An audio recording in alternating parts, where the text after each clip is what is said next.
yang melakukan kalian banyak harapan tamunta.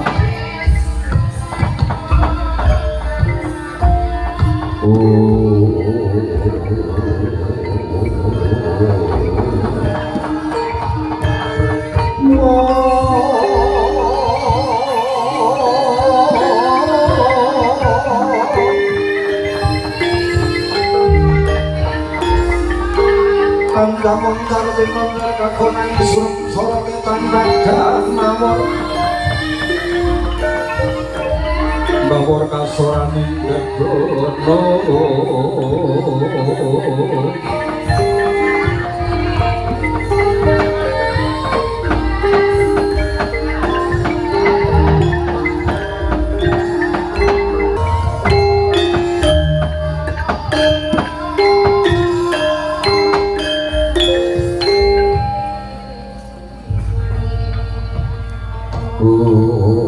Ilahi Pemilai ngawit namastu namasik namastu selamring bagi jagat karana serang tondo kawisi sami besono sono sedang berlangin dilompai semasur stantun lampai budaya jinantur tutur katulo tilo tulang milap deng para dewi nursito para pengesporo kanona deki ngin jaman purwo Lina sudah bahkan dinomo pinar ditanteng lalau tomang kyoto kapasan ini dugi totan kuberenggen pralambang atumpo marmo manggung panggeng panggunggung sang murweng koto sebab biarlah hingkono tolau kang sebut paparing kang muhu morat kelawan maksud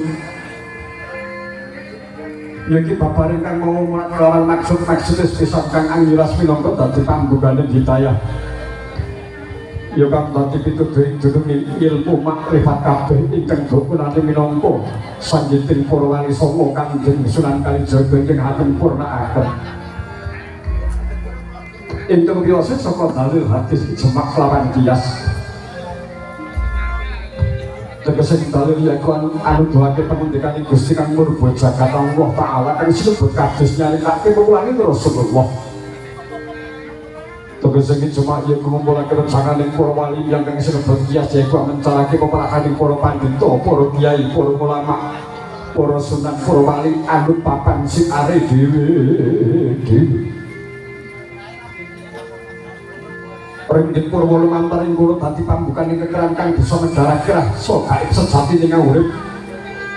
supaya para manungsa waskita ing urip lestari urip awal tumekaning akhir purwa madya wasana lahir tumangkar lan mati dene apesing kawula menawa wis pupaka ning janji yen iku namung supaya bisa waskita ing sampurnaning sangkan parang sangganing dumadi paraning dumadi sangganing urip lan paraning urip benjang tumuju kang mulyaning kahanan jati kang benjang badhe tumampak wonten jaman kang sebut jaman kelanggengan kula tanpa kaliyan kekersaning purwali saha Kanjeng Sunan Kalijaga lumantar inggih para bisa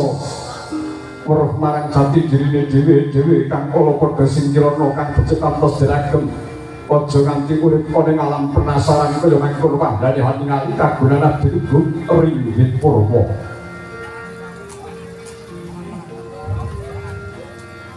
muga kang dadi jenenge ilmu makrifat alur kekiasan saka kadis pangandikane Kanjeng Nabi kang karujangake marang sokabat ingkang kinanaken pakaianing dat kang kasebut ana dalil sepisan saka pangandikane pangeran kang Amboga Suci kang kawisake ing talingan kiwa ya kang den pompo Kanjeng Sunan Kalijaga ini ingkang badhe kajarwa ing dalu punika sinebat suluk saloka punika ya suluk Pandhu Swarga kelir kang jenar dadi pratandha gelaring jagat saisine sroting bencong kabeh dene sroting sang Hyang Pratangga Pati wayang-wayangane wong urip dalang ingkang sami mulai kono ujar-ujaring para pujangga yang para wali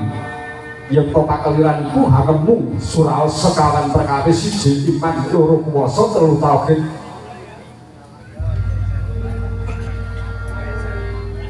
makrifat saha agama suci kang angka siji sinebut iman tegese ngandel kang diandel yaiku kudrating tegese kodrat iku kuwasa yen to uriping wayang ki dalang ing gasem anggesani manungsa kudu padha duwe iman yen uriping jalma manungsa iku dadi kuwasani Gusti kang akarya lupa ya Gusti kang Maha Tunggal kang angka loro sinebut tauhid tegese nuhur marang sawiji yaiku tegese pasrah marang wiradati tegese wiradati kukarsa kula tanpa kaliyan kepersaning para puja lumantar inggih purwa ingkang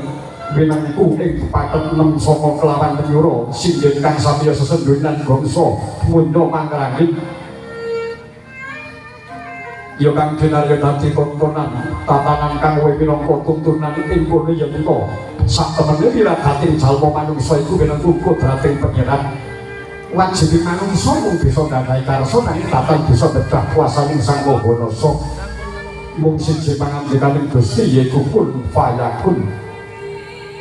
lamun Gusti bakal peparing kula datan kurang cara lan datan kurang merga nanging yen to pangeran bakal mundhut selak sedhakepa salutu tunggal Gusti bakal kapundhut ya itu nuk dumadine sintingan kiwa kelawan tengen depok inggil depok mengandap ratu buta yaksa jin setan priplayangan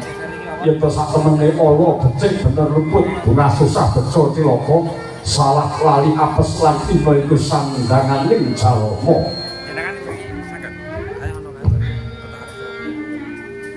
kang kaping 3 sinebut tauhid ya kang kaping 3 sinebut makrifat tegese waskita kang den waskita iki yaiku ngilmune yaiku hanguningane dununge ngilmune pangeran kang tinulis kalih perkawis siji ana jroning kitab-kitab kang dipun waos dening keluarga ageng segara ati goyang elek Pak angka kalih kang tinulis ing jagat gemelar ya ning jagat banaran wujuding segara gunung surya candra darulan kartika ingkang ing kono supaya padha diwaca utawa padha dikrok supaya ngerti marang dening sifat asma kelawan afnal pangeran kang Maha Tunggal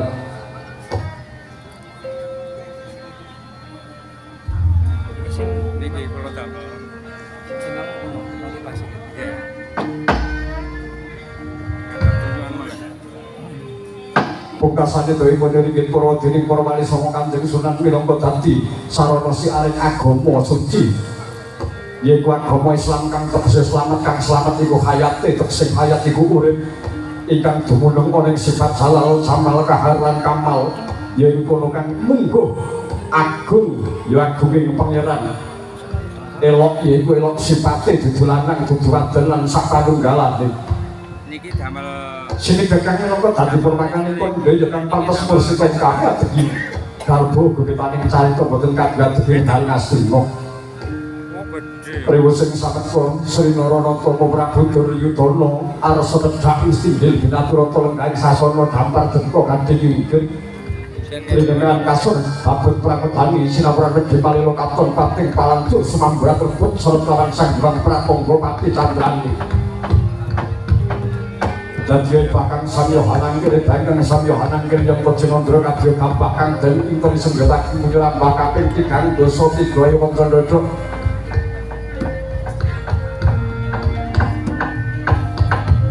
ayo konco maju, ayo konco dodok, konco maju, sakset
Gentar sangingan dekana buka samadya padha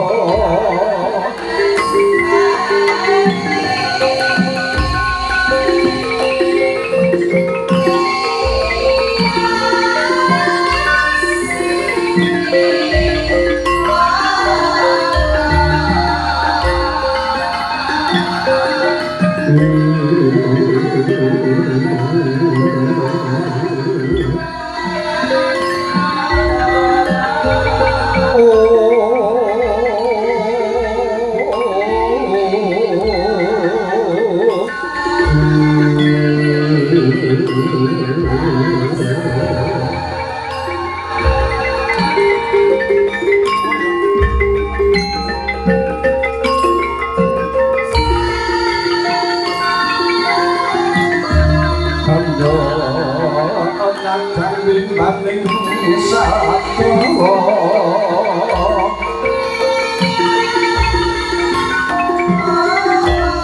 panawung bejanen aku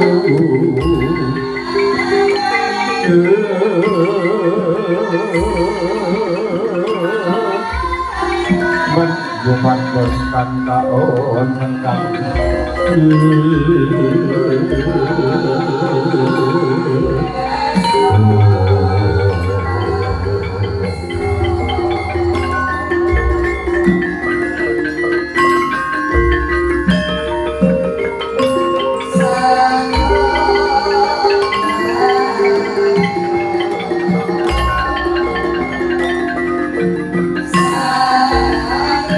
Nungkang hamu muso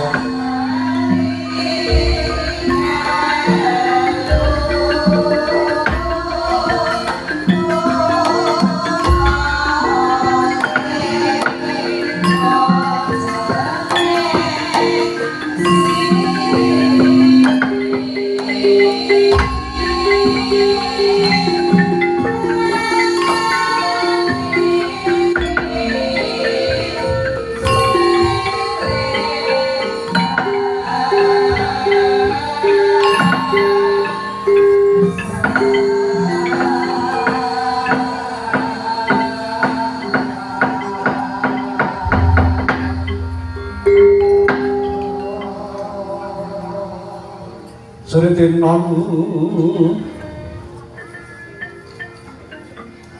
pasewakan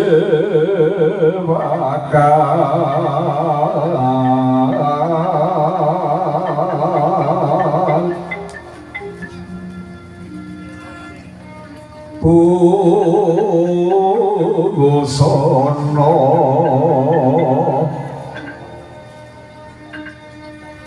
maneka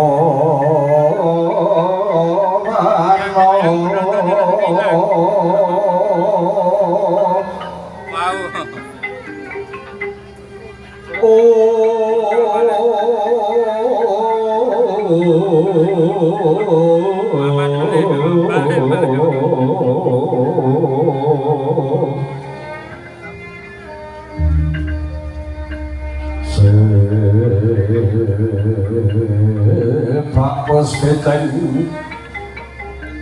Udyono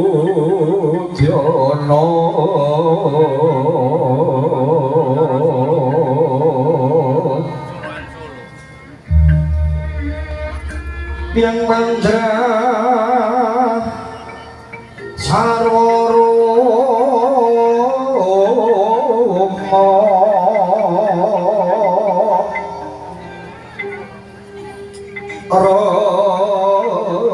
ronggeng malih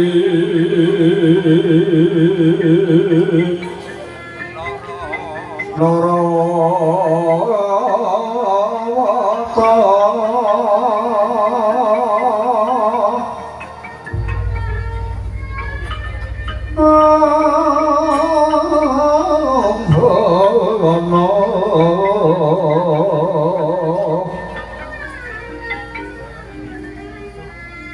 Abrokan Prabanya Sumirat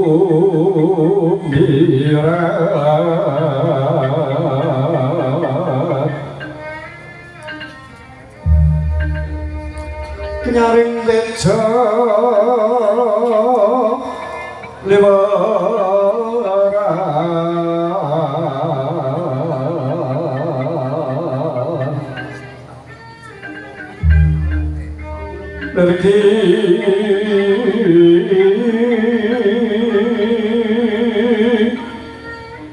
lekang sisiring dadi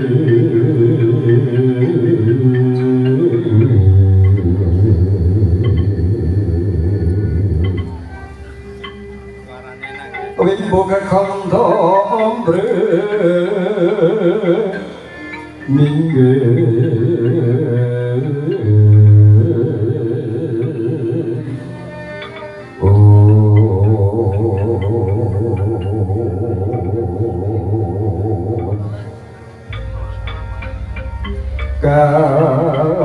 Kagyuking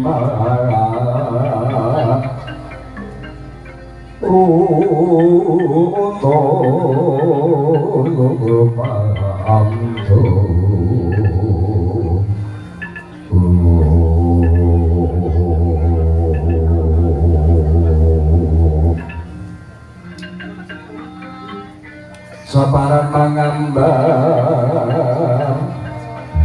ungas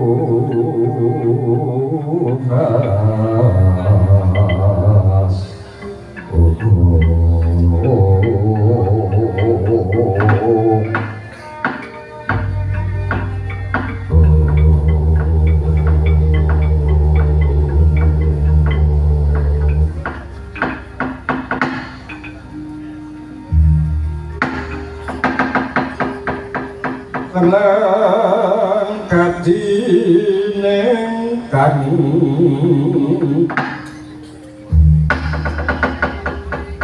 hawang sapa sapa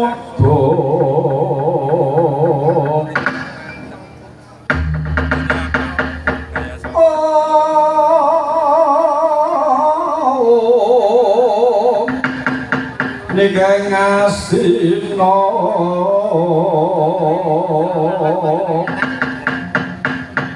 samang turu teka guru naryo ya tresna laku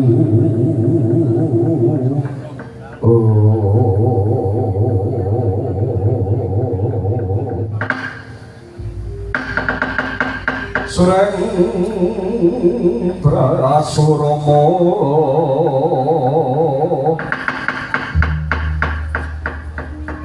yang kan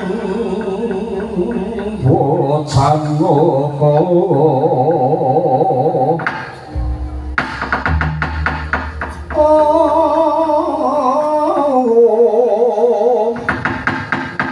tulur naraja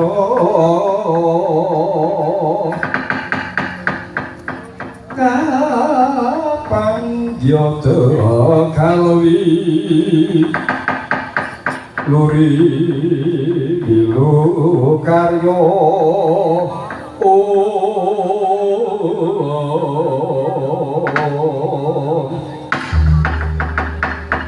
senapu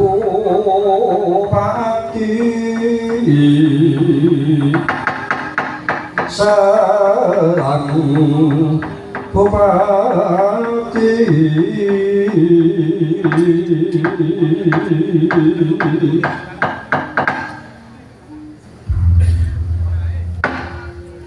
Yuang sesmantara mani adine lestari bawana langgeng yo bandaku yo donyaku mangkir mangke pambat paman hari sempurni paman bagian kuya tajirut taking manah pakeniro meniro bijilenten ngerso meniro paman patih hari sempurni nuwun kawula nuwun inggih anak Prabu sakranto kasuwun dawuh timbalanipun anak Prabu ngruwentah dhumateng keng bapa ing kepatihan yen keng bapa kepatihan saged nggambaraken kados dene kamularit ingkang menapa kados dene roling alang salon boten cincang wonten puncak bukir kadyuping marta kumikir caruk mawar kumarasan nuwun kawula nuwun inggih anak Prabu kados dene kamularit ingkang nampi dawuh timbalan Ratu Gustinipun dosa sakit sumangga anak Prabu Nyakitana dosa tegas sumangga anak Prabu Nyang Mejawana senajan ingkang bapa kepartian piyambak siang kantoro dalu amung tansah sumangga kersanipun anak Prabu Duryudana kawula nuwun inggih anak Prabu Jaka Pitana nggih gegununganipun tiyang sanegari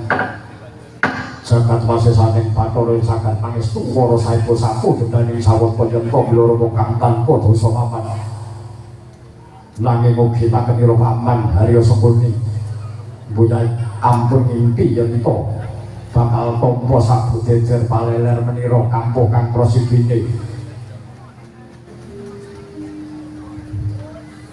kabeh mau yen to kabasak kaduh lintang luku salah dalam kayu paman kepadian paman rasa jenar nuwun kawula nuwun inggih anak Prabu wiwit kuncung dumugi gelung kula crita kersanipun anak Prabu Duryudana sak grubuting jawut ingkang pinara sastra ilmu saripan boten kipena yen to nyadang-nyadang kekocanipun anak Prabu Ningro mentah kepara wonten ing jawi mendung lele mengan Jawa kekecian boten wonten sanes sampun tansah sumagem dawuh timbalanipun anak Prabu Duryudana kawula nuwun inggih anak Prabu nggih ndadosaken bombong bungah maling malaken putra Jaka Pitana sekecaken enggah paman Harya Sempurni kados sampun langkung sekeca nggih anak Prabu kawula nuwun inggih anak Prabu mangke to mangke Bapa Pandita Durna Bapa Sukalima Bapa Pramandana kan gak mlekuduk manyer-manyer kanthi boten kisah sareng jempol wonten jawa ing kados pundi anak Prabu dijujugaken Bapak Sukalima menapa anak Prabu ngersaken ilmu nipun ingkang Bapak pun dangkang sumbyang tapak itu turun layang kaya ingkang hanginon langit Bapak sampun sumadya kecanggengaken putra Prabu Duryudana mekaten anak Prabu Duryudana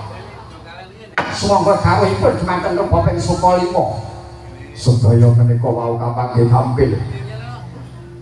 bincang wonten wekdal nyirungkan ing sakangkung sae kula panjenenganipun waras saking sang Bapa Pandana mekaten anak Prabu Jaka Pitana adikku Yai Kartomarma sartane kabeh padha kantung pasisiran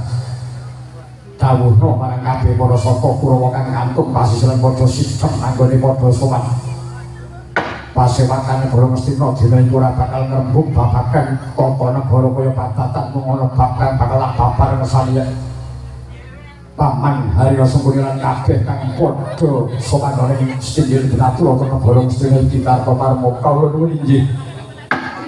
jeneng Bapak Prabu sedaya para rayi dalem Kurawa pilah sedaya para nayaka praja lan tansah cumadong dawuh timbalanipun Bapak Prabu Ngruntah lan sendika kula ping dados dawuh timbalanipun Bapak Prabu Duryudana aja kaya bocah cilik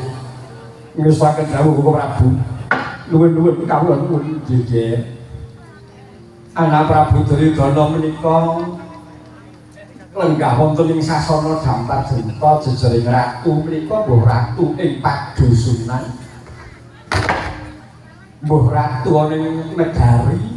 mbuh ratu kadipaten wong sing sinebut ratu menika tiyang ingkang kewahyan tiyang ingkang kewahyan menika wonten tetembungan sabda Brahmana ratu kaya grejekan sewu bebasan kados dene dijak merang Siti Sewu kaya becet sewu muni bareng lintang namun aturipun dijak merang Siti Sewu balingkungan boten wonten paedahipun nggih sekelimah pengendikanipun anak Prabu Jaka Pitana ingkang nembe lenggah siniwaka anggenipun sabda Pandhita Ratu menika badhe rata tiyang saknegari menapa iku dados dalinanipun anak Prabu kados kemengan Badra Irawan sajak sumrawa wonten ing kalih sumangga kepareng babar pangandika ing mangke mboten dadosaken mampen manahipun putra Prabu Duryudana nuwun inggih anak Prabu lan ramyamin karangriya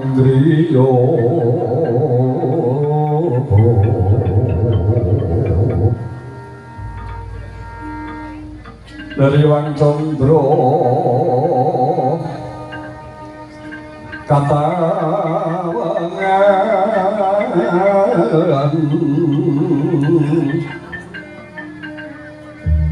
sumo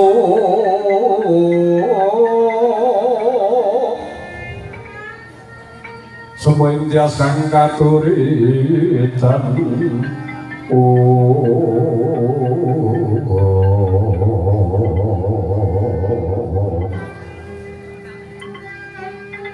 lepot kabyakane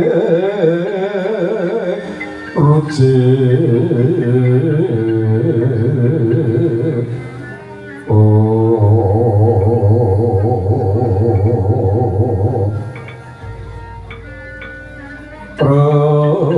mermengri yo mana aku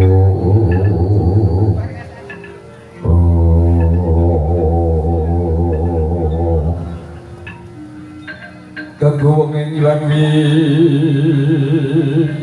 seso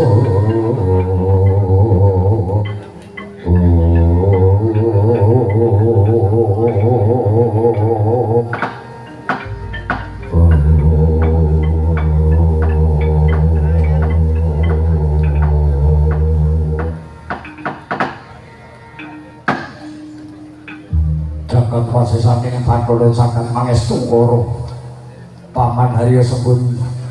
mlawet ini bapak pandandur nopo wonten sanes ingkang dados kripet manah kula bilih sakmenika negari Ngastina sampun ngertos bilih adi kula Pandhawa lima ngeturaken tapa wonten ing tebes wiring Tegal Kurusetra nggih wonten sukuning Arga Kailasa menggaing Prabu Duryudana cetha yen Pandhawa menamung badhe nggih perang Bharatayuda nantang marang Prabu Duryudana jaluk negara Ngastina Sidares monggo inggih menawi menika para Pandhawa menika leres anggenipun gadhahi lampah tapa brata teteki wonten ing tebes wiring Tegal Kuru menapa diri wonten ing sukuning Arga Kailasa mila mekaten panjenengan anggadhahi Senopati Agung menapa dinantung ing praja nanging prayogipun dawuhaken para prajurit Senopati negari Ngastina tumuli jugaraken menapa ing dados keniatanipun para Pandhawa mekaten anak Prabu nuwun kepareng semela mantun kesanipun anak Prabu Jaka Pitana nggih Bapak Pandhita Durna kados pundi menawi saking titikanipun ingkang sampun lumampah Pandhawa menika anggenipun mapan nek duwe karep mesti namung tigang perkawis sing kados pundi angka setunggal wiwit Pandhawa cilik kuwi mesti nek duwe karep utawa metu jemangkas saka omah ngendi ana pendhita ampuh ngendi ana kiai kang pancen kula kebak ing karomah ngendi kono ana ulama kang pancen kebak ing barokah ya kuwi papan jujukaning Pandhawa Pandhawa menika lupute wonten tengah alas nggih wonten puncaking gunung inggih sowan wonten ing Retawu. Ingkang mongko kalih Pandhawa menika menawi jumangkah saking griya medal saking Wisma menika pundi papan wonten papan ringit gawat kepati-pati. Inggih papanipun petilasan inggih papanipun para makamipun utawi papan dunungipun rumiyin para cikal bakal buprak yasa menika jujuganipun para Pandhawa. Ingkang kaping 3 Pandhawa menika sampun gadhahi titikan. Nek wis pisan sowan ana ngendi ana pendhita ampuh kiai kang kebak barokah kang loro ngendi ana papan kang wingit gawat kepati-pati ora ana wong wani mlebu mesti Pandhawa sing wani ngejeki. Kang kaping 3 ngendi ana baya pekewuh Pandhawa niku ngendi ana baya pekewuh ngendi ana bab kang perlu pitulungan lah menika jujuganipun para Pandhawa katitik wonten ing lampah Inggit Murna lelakon sesaji Raja Surya ngluwari Raja 97 negara sing kakanilaya dening ratu kang arane Prabu Jara dikunjara bakal dipateni sing nulungi sapa Pandhawa. Nalika ana wong satu kang satang ning Kali Praga yo ning kali cincin golek kono dikaniaya dening Kurawa sapa sing nulungi Pandhawa nalika ana alas sing diarani alas Wonomarta apa Prentani alase para jin setan Tripayangan Bubak Yasa sing wani babat alas mlebu ning Wonomarta sinten Pandhawa senajan kok mangke nek pun dadi putra-putra Pandhawa niku mboten ketok niku Pandhawa Janaka menika saben-saben lelana mesti ning tengah alas ditutke kalih Punakawan. Ketemune lu buta-buta ya kewan galak. Dados menawi saking pemanggih kula Bapak ing Saka Lima, nggih. Pandhawa anggenipun tetaki wonten Tegal Kuru utawi wonten Sukuring Arga Kailasa menika tentu wonten wigatipun sae. Menapa malih Kurawa inggih anak kula Pandhawa inggih murid kula sampun mangertos watak lantunipun piyambak-piyambak menawi kula mboten. Sedaya Tegal Kuru Kailasa menika tapel wates negari Ngastina lah kok dadi wani mesanggraha ning kono. Wong wani mesanggraha nang tapel wates iki wurung-wurung mung bakal ngumpulke kekuatan kanggo ngecak perang di Perang Barata Lidha Jaya Binangun Kakang Dara sampun ampun sami regejekan piyambak Ratu Ngastina kuwi Prabu Duryudana dudu Pandhita Durna apa dene Patih Sengkuni ndadosaken kawruhanipun pamandhane Sengkuni kula salebetipun Sanggar Semedi sampun matur Hyang Bathari Durga yen paing mangke kula sampun sawiji kali Hyang Bathari Durga badhe numpes ningkes para Pandhawa 5 ingkang sakmenika tetegi wonten ing Arga Kailasa tapel wates Tegal Kurusetra menika paman Hari Sengkuni. Aja turu sore kaki ana dewa ganglang jagat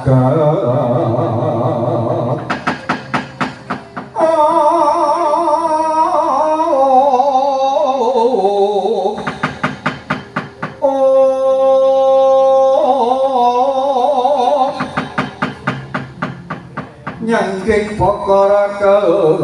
kencanane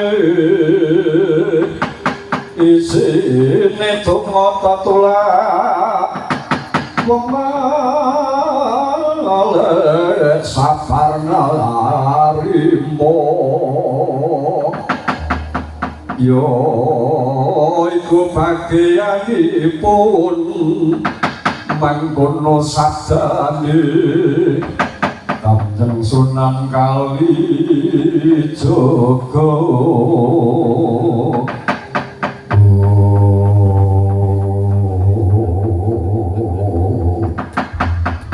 Sinten permanen tanana sebawane maruta tan lumampah lurunan goya bakak perbawan wijining sabda Narendra Ngastina Prabu Duryudana ngucap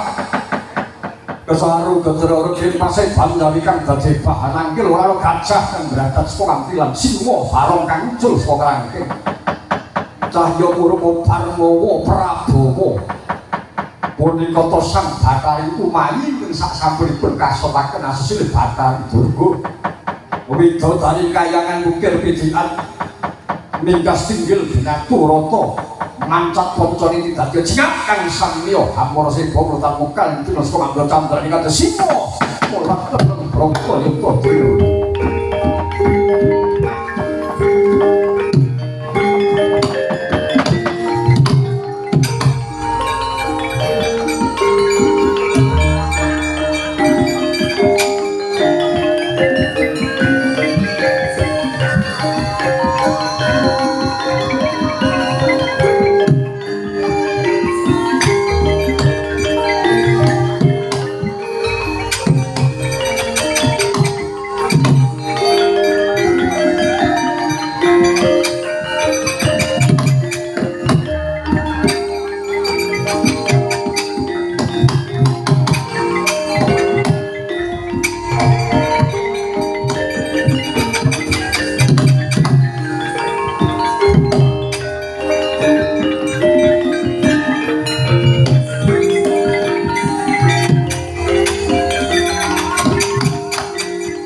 yo lumengset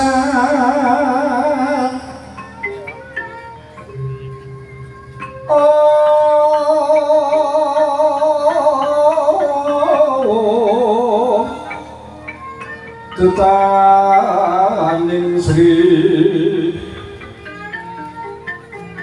Naranata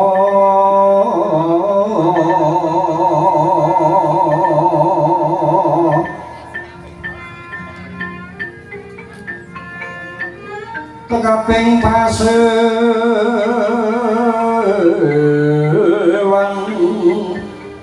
tandya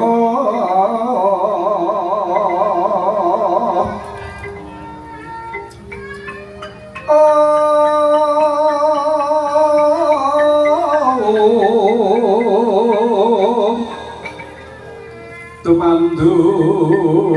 sanjung mangarso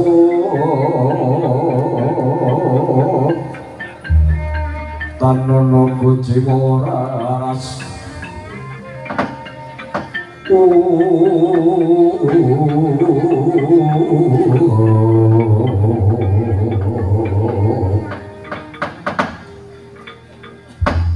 jagat pasih saking Bathara jagat mangestu wara menika rawuhipun yang Bathari Durga wonten singgil Ginaturata negari Ngastina kemareng kembayah Padiwa Jaka Pitana ngaturaken sungkem kunjuk sandhaping padha Kanjeng Eyang Bathari Durga senajan to teng wayahipun Trigantal kaki ngaturaken sungkem Kanjeng Eyang kunjuk Kanjeng Eyang Bathari Durga kangge mlebet manyar-manyar senajan to wayah Sukalima ngaturaken sungkem kunjuk sandhaping padha Kanjeng Eyang Bathari Durga pareng katur Hong Siwarsana lae-lae wayah Prabu Duryudana apa dene Sumantri Gantal Pati Kumbayana lan kabeh putu-putu Kurawa anggon cerita ngaturke sungkem marang ulun-ulun tampa bali pudya hastuta hastuti ulun marang jeneng kita kabeh Kaki Jaka Pitana Suman Kumbayana lan kabeh wayah-wayah ulun Kurawa sanget anggen kula nampi mugi kados jimat laripke saderengipun mangke kula badhe nyuwun pirsa menapa wonten dawuh kados pundi sampun kepareng rawuh wonten singgil Ginaturata negari Ngastina Kanjeng Eyang Hong Siwarsana lae-lae sadurunge eyangmu babar apa kang dadi sedyane luwih dhisik aku bakal crita lan critaku iki mbok menawa rada dawa kang kapinggone apa kang tak critake iki ana gegayutane karo putu-putuku Pandhawa kang saiki padha teteki ana ing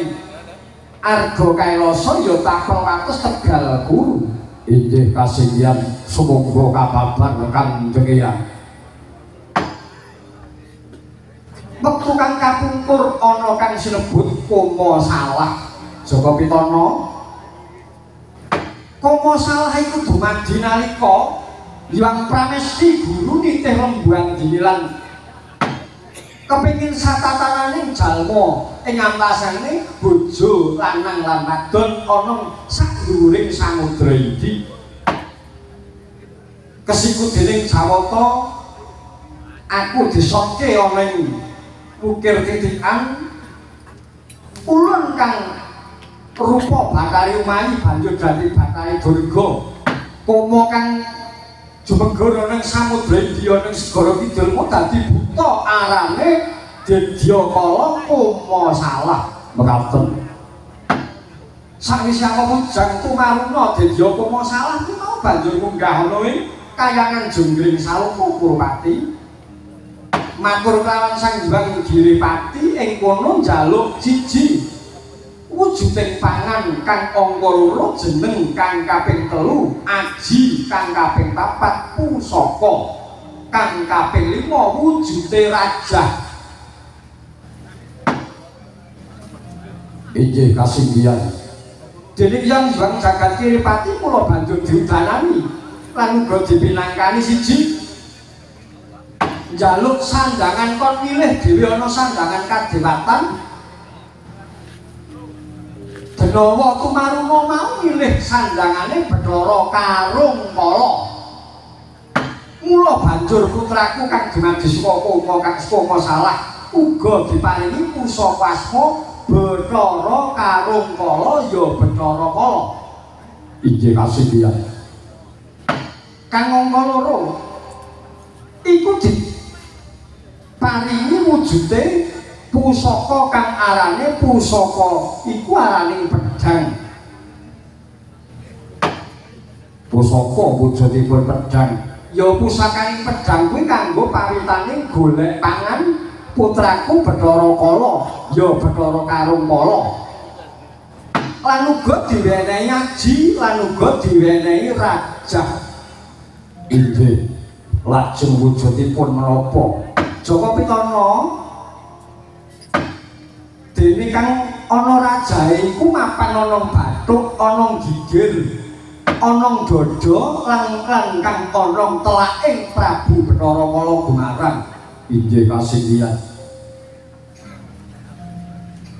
Dene kang wujude ngaji yaiku ajine Prabu Bathara Kala Gumarang.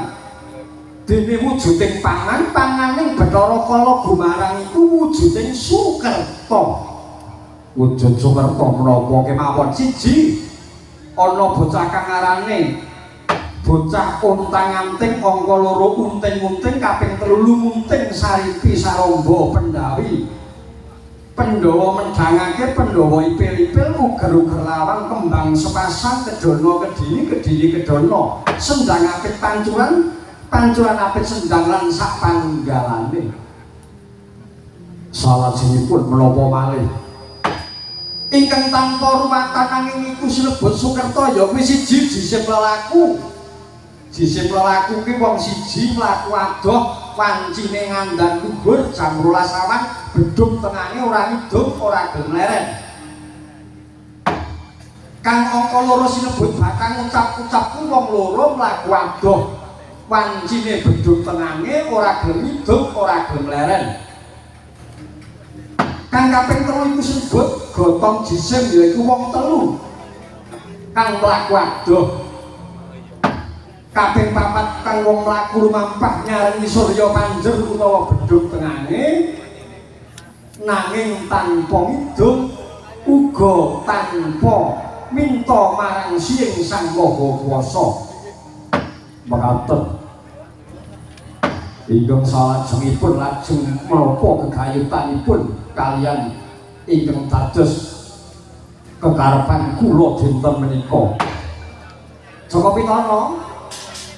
saka kabeh kang dadi panganing Bathara Kala pinau salah sawijine yaiku Sukerta. Sukerta kuwi ana kang arane Pandhawa bocah 5 lanang kabeh. Jaka Pitana yen Pandhawa wektu dina iki ana jroning sukuning Arga Kailasa Tegal Wulu bocah 5 lanang kabeh. Madhet tapa aku wis ngawiji marang sliramu lan kabeh sukmamu besok bakal dadi penderekku ning Bukit Gedikan. Mula kalbu titahing Sukerta Pandhawa 5 mau bakal ulun pasrahke marang Bathara Kala mengko dadi pangane Bathara Kala Jaka Pitana.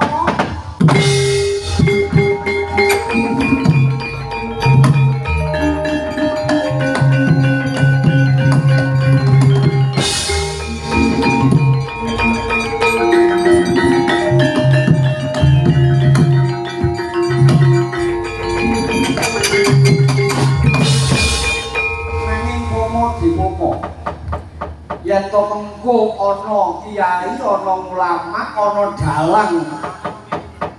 sing ngerti marang sampurnaning puja, sing ngerti marang rajaing Bathara Kala kang mapan ana bathuk araning Kala Cakra, kang ana telak araning Kala Lumirang, kang ana dada araning Sastra Bedhati, kang ana gigir araning Kala Cakra, ngerti marang tundhunging kala ya kuwi klimahing pangeran kang ditulis ana jroning kitab suci upama sinebut Santi Kukus yen to duwe aji bala 1000 pujane banyak dalang padusane kunjung adus fisik aning kala pangundanging kala mula iku kabeh ora kena dadi pangane Bathara Kala apa meneh yen to ngerti marang apa kang dadi pusakane Bathara Kala kang wujuding pedhang mula saka iku aja wedi kangelan aja cilik atimu nggonmu bakal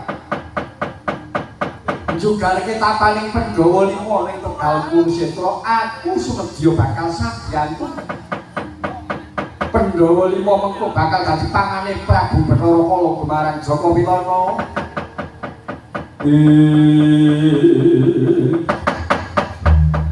yana dewa hanuntuna hanuntuna wong aprang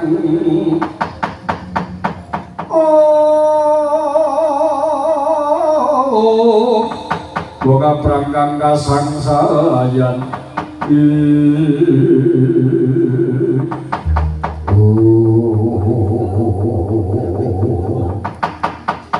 manteng anggon muja marang dewamu aku bakal nggawa Prabu Bathara Kala gumarang lan kabeh madya balane kala enjer kala bancak lebak liyuk lan kabeh para denawa jin-jin sing ora gelem padha tunduk marang panguwasaning Gusti Kang Maha Kuwasa nanging pomo dipomo ya kaki yen to ana papan ing kono ana papaning dalang Pandhabuwana ana papan yaine kang diarani Segara Ati ya iku ana pangapesaning Bathara Kala gumarang aja wani-wani karo papan kono ya kaki Jaka Pitana nderek kaluhuran Pak Mergapo ora kenal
Joko utawa senyong karanggone sabda Brahmana Ratu sabda pangandika Brahmana temen Ratu wis mestani ngendika sepisantan kena pola wali lan mangsi kang kemaming blantang sepo boya kenul mebek rewu sing samtar saka ndurange daton Maha Prabu Duryudana tedhak saking sasana palenggan dampar kencana jelek tinampi dening para abdi mawarna ragami mawarna pacaki ana ingkang rumpya sinamis dali kiring tapaki swatani para regede kang lampahnya Sri Naranata kula tan lokal cinta saka Mandra Wayang Kodinul Kadya kemanten dinayang kali